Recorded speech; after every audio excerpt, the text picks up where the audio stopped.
Cosmic Woes of Starving Beasts. Chapter 1. Raising the Cub.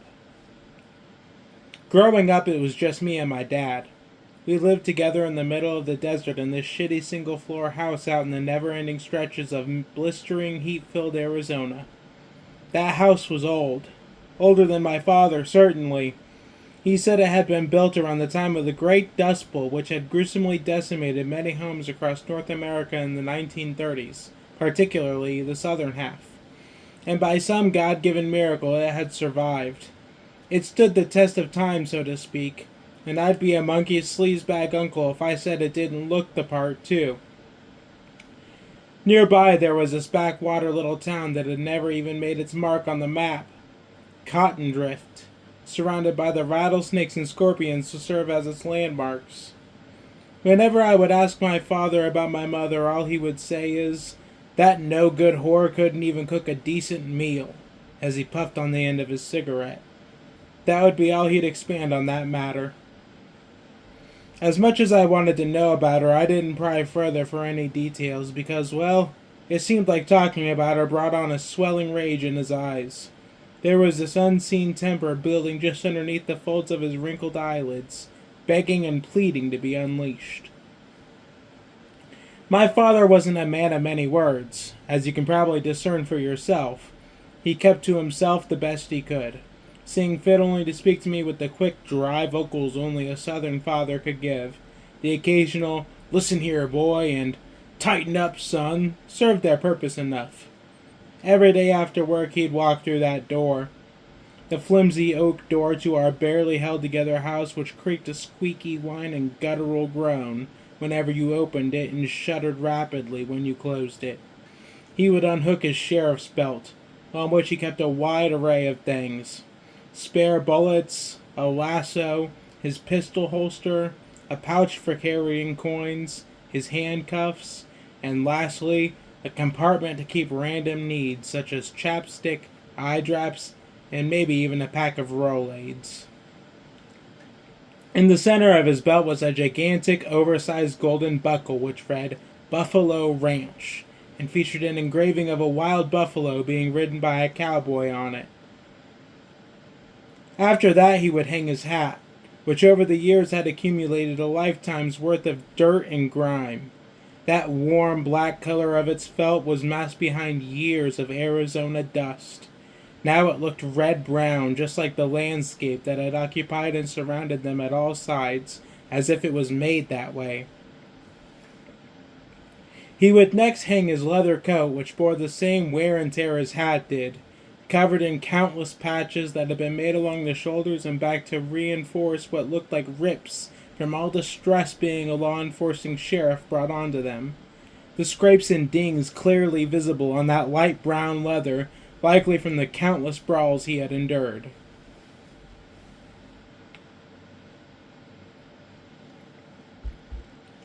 Finally, he would put his pistol away. His sheriff-issued Colt Python that had a cool silver metal barrel paired with that brightly colored polished wood handle. He loved that damn gun more than himself. Hell, maybe even more than me. I'd bet my last dollar coin on that. That gun played a role just like a second son. A role which I could never hope of filling. The kind the comfort of a trigger, the cold feel of steel, and the smell of gunpowder could give a man. Once he finally put all of his things away, he'd ease into his lazy boy with a relieved groan before he'd call me up with barely contained exhaustion and ask me to fetch him an ice-cold beer from the fridge. Miller Lite was the only beer that ever touched my father's lips. "Coors Light is a sissy drink, boy," he would tell me. "Only the queers and steers are willing to drink that armadillo piss." He'd be there all night sipping his beers and watching the Yankees on our dingy little picture box. Every time Dave Winfield popped an outfield, he would rise out of his chair and begin hooting and hollering, "Get the ball! The ball! Dear God, you black-striped assholes!" just before he'd take another aggravated sip of his beer and sit back down. I knew better than to bother him in those moments, lest I wanted a firm smack on my ass in bed without supper, that is. My father did believe in a motto, though, Lived by it, in fact. You do good by others, good will come your way, even if you gotta get your ass kicked to Texas and back first. He said that with so much certainty and conviction, I felt compelled to believe him. So much so that those words stuck with me even into my adult life. I respected my father greatly. For all his flaws, should-bes, and have-nots, he was still an admirable man. He was the town's longest-running sheriff and one tough son of a bitch, and he had the best record of criminal scum put to justice. He even kept a tally going in his little hand notebook he kept on him. Gotta let him know how I'm faring in case word of my incompetence ever catches the ears of the gullible, is what he would say to me. According to the rest of the town, he was the only sheriff in that town's history who didn't take the easy way out of being bribed to look the other way. Usually the often tempting 6-count case of beer and a pack of Camels. That, and he also didn't spend every waking second absolutely hammered off his ass. That certainly did help to boost his reputation. As much of a town hero he was and the respect for him that I had, he could sure be one hard ass. He disciplined me in ways that I still think about to this day. This one particular time stands out to me, when I was 12 years old. It was in the summer of '86, if my memory is right. I got caught fooling around behind a barn with some local boys from school. Not really my friends, I would say. Not that I had any to start with. Just some kids willing to kill time in that nothing town with me. We were shooting pointed rocks at the stray cat with our homemade slingshots. Its fur was all mangled up and clotted with blood. It looked bug-bitten and flea-infested. Its exposed skin was all scabbed up and blistered from scratching itself raw, and it was scrawnier than snake shit. You could see its ribs sticking out like hanging nails out of an old building's walls. Me and the other boys were taking pot-shot bets on who could hit which body parts. We didn't have a dime to our names, of course, so we traded anything and everything else. Some Hot Wheels cars, maybe a stick of gum, a few baseball cards. There was one of Babe Ruth that particularly caught my eye. One boy even had some Camels he had snatched from his daddy's case when he wasn't looking. Well, all that didn't last too long before some prickle-assed, nib-nosed adult lurched around the corner we were hiding behind and saw the results of our misdeeds. She began yelling and cursing, just spitting at us something fierce. The other boys turned tail immediately, leaving me with a suitcase of guilt in my eyes and not an ounce of excuse to back it up. Typical dirt town street raff. Can't trust 'em as far as you can throw 'em. Well, when my dad found out about the whole incident, I fully expected that not-so-hidden anger he kept tucked away to come pooling out and spilling onto the flesh of his wrinkled face. Yet, there was none. I got home that day after being scolded by that cactus of a woman, walking up goose-legged and pimple-skinned to that same single-floor house I had grown up in. The same creaky door announced my arrival by its audibly loud and recognizable squeals. He was sitting there leisurely in his old lazy boy with a cup of coffee in hand and the local paper in the other. He didn't even look up at me with those daring and calculating eyes, like he was searching for the very shred on which you held yourself together. He very calmly said, "Now, did you have the balls to finish off that poor cat and bury it like a man, or did you just chicken shit and run away?" I paused. My legs were still shaking in anticipation of an outburst reaction, not quite understanding the words which escaped his dry lips. I thought to myself, was he asking me if I had killed the cat? Would he be relieved or angry if I said that I did? These thoughts raced on my mind like boxcars and roadrunners, left an aching silence to my father's question. When the silence lingered a little too long for his patience, he raised his voice at me, smacking the paper in his lap and spilling a bit of coffee on his button-up shirt, now letting a little bit of that rage come out, which he normally kept so well contained. "Well, son, did you put it out of its goddamn misery or not?" I was shocked. my legs threatening to buckle from beneath me and lose all their bearing. I hadn't even thought of it. The idea of actually taking that cat's life had never even crossed my adolescent mind. I was still trying to grasp the words that my father said, but I knew if I did not answer him soon, he would pry the answer out of me with his belt. I very meekly responded with my head down in shame, not wanting to meet those eyes which bore into you like hot-leaded bullets. No, sir, I did not kill the cat, I said timidly, trying to hide the fear which now bubbled up my throat and escaped my lips as a whimper. He stood up very sternly, quick as a bat. I flinched in fear he would strike me down then and there, but I was wrong. He headed toward his sheriff rack and got his pistol. He came back and very coldly told me, "Get your boots and a shovel, son. You're going to show me where that damn cat is." I did as I was told. One misstep and that anger he pinched off just now would erupt forth, and there would be no saving me then. We both got in his beat-up red Ford Mustang.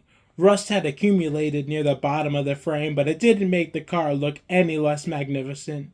Its engine roared to life with the same heat and ferocity that the Arizona sun beat down on us. He had won it off some chimney-smoking bloke from town in a game of cards. Poor sucker probably didn't even know that my father was the best poker player this side of the Grand Canyon.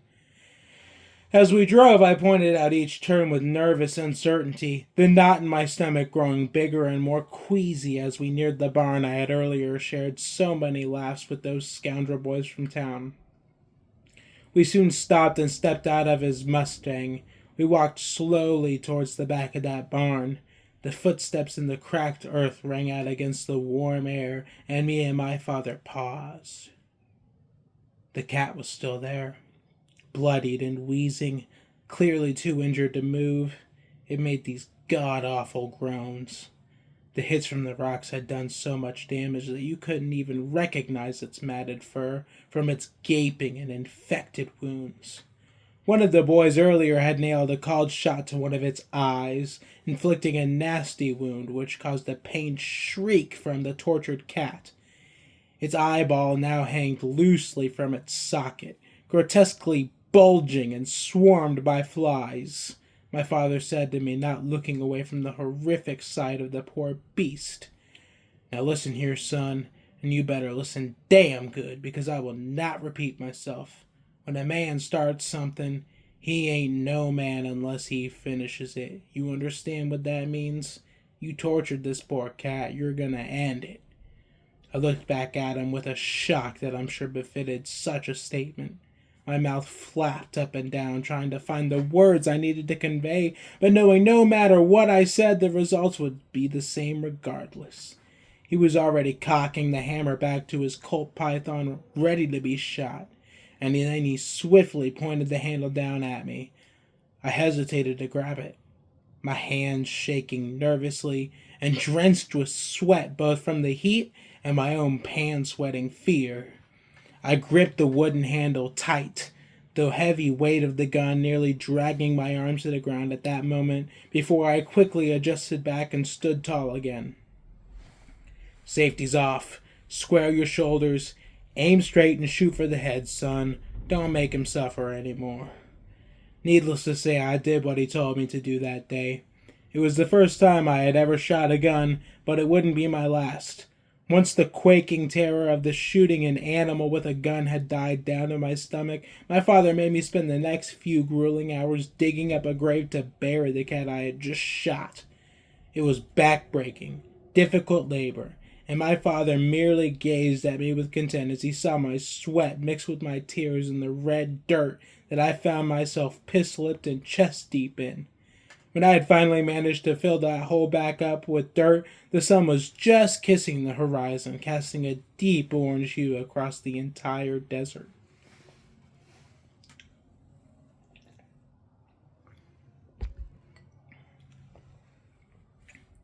When we drove back home in his red Mustang, he finally switched off the roar with his keys and let the silence in the car carry its meaning. I figured it was done. I had settled my business like a man, just like he had wanted. I figured The punishment itself was putting a stray bullet in between that mangy cat's eyes. I was dead wrong, though. I started to stumble off towards the house, which now looked more comforting than a five-star New York hotel with the commodities of a celebrity, before my dad let out a voice which teased the fear back up to the surface and caused nails in my throat once more. Ah, ah, ah. Get back here, boy. We're not quite done yet. That was the easy part. Go on out to that backyard and pull off a big, thick switch. And don't go making it easy on yourself, or I'll make it twice as worse. In our backyard was a single dried-out saguaro tree. Its bark came off in long, wispy strips, perfect for whipping young troublemakers' asses into shape. My father had known this all too well. I did as I was told yet again, for if I didn't, he would just use his belt, with that humongous, oversized belt buckle which I knew would hurt 10 times worse. That night the whole town could hear my wails and cries, and the cracks of the switch hitting my bare ass, whipping in the air like a sonic jet, and leaving bleeding welts across my skin till the following Sunday. Something I still think about today is my dad's face, which so often held back an unknown anger, yet in this particular instance there was no energy, no joy, no malice or contempt in his expression. It was an expression of simple solemnity, the kind a worker might have when completing a task that simply must be done, and that he took no pride in doing. I looked back just one more time, and I saw something which I had only ever seen twice in my entire life. My father was crying. He was shedding unkempt tears which flowed down and nestled in the wrinkles and cracks of his worn face. I said nothing. Neither did he, and yet the message was loud and clear. I learned a very important lesson that day. We as humans are beasts, and as beasts we understand pain and are unruly victims to it. The punisher, whoever they may be, must not hold back against the punished due to weakness. Because when a beast gets out of line, there is but one course of action. You must beat that beast into submission.